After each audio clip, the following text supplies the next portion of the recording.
Welcome back to Westside Living with Marianne Spady. My name is Marianne Spady. I'm a licensed Oregon broker with Next Home Realty Connection, and I serve the amazing people on the west side of the Portland metro area.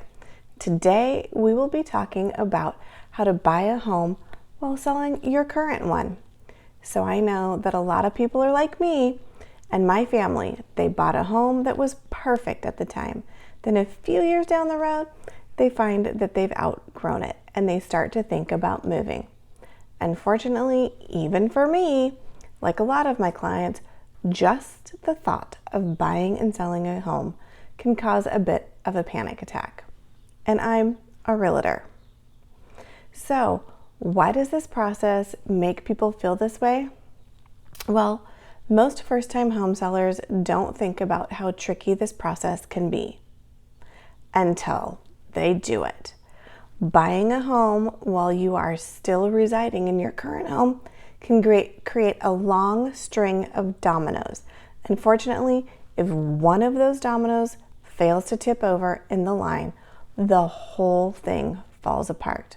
So in today's episode, I'm going to walk you through it to ensure that all of the pieces come together easily for you. Here are 4 ways you can buy and sell a home simultaneously. 1. Closing contingent. Most homes are sold on a contingency. In this case, you put an offer in on a new home that obligates you to buy it only if someone buys your home. This is a great choice for someone who has to sell because there's very little risk.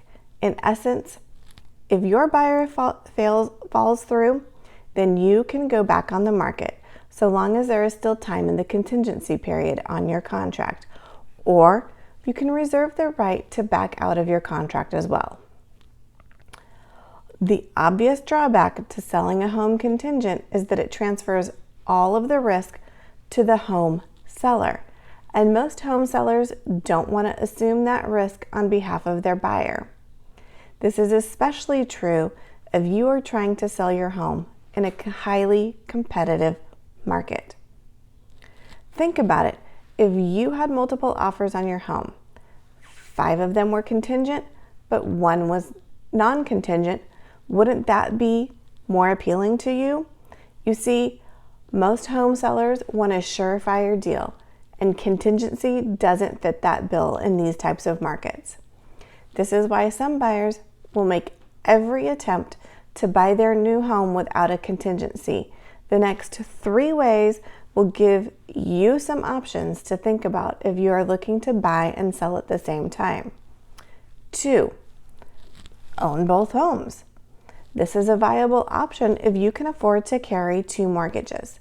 In this case, you would get a mortgage on the new home and wait to move out of your current home until you are ready.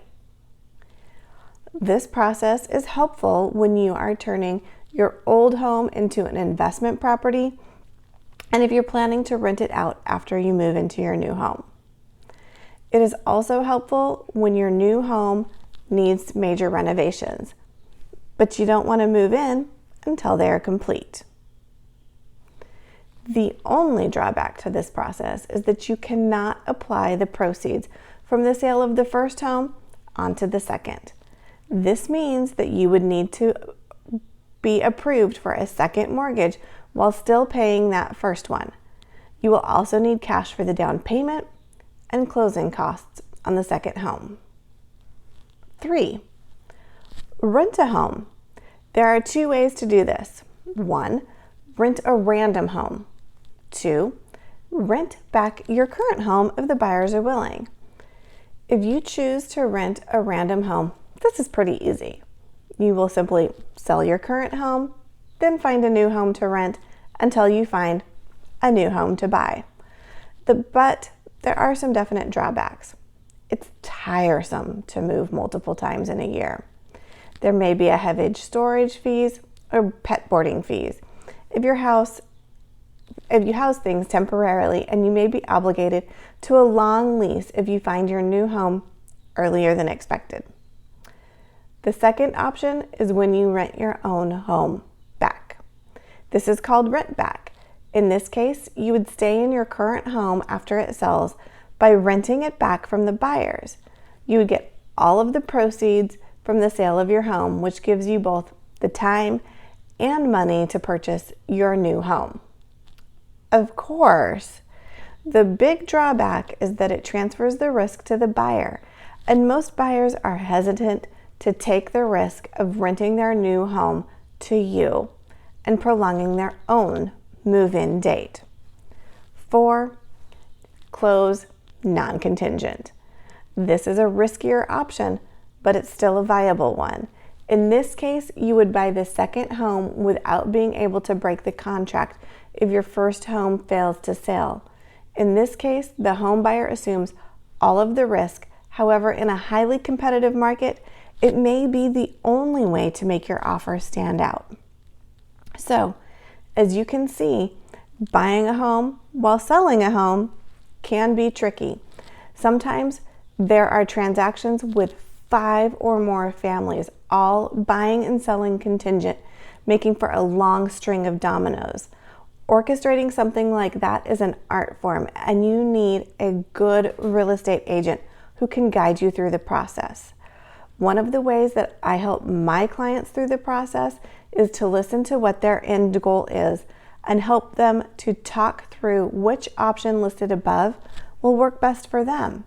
In addition, I have lender partners that can help should you be in a position to have to write an offer that is non-contingent. As you can see, buying and selling a home can be tricky, and you may be thinking that you need some guidance around the area of buying while selling. You may also be thinking that you have no idea where to start. If you are thinking about making a move, I am here to help you through the process. Just send me a message or text me at 541-401-4416. As always, there is no pressure, no sales tactics, just the help and guidance you need to get your home sold and buy your new home. Finally, please feel free to like and follow this page for market updates, local business features, and so much more. If you have any comments or questions, please post them below. I always come back and check so that I can answer them for you. Thank you so much for joining me today, and I will see you on the next episode.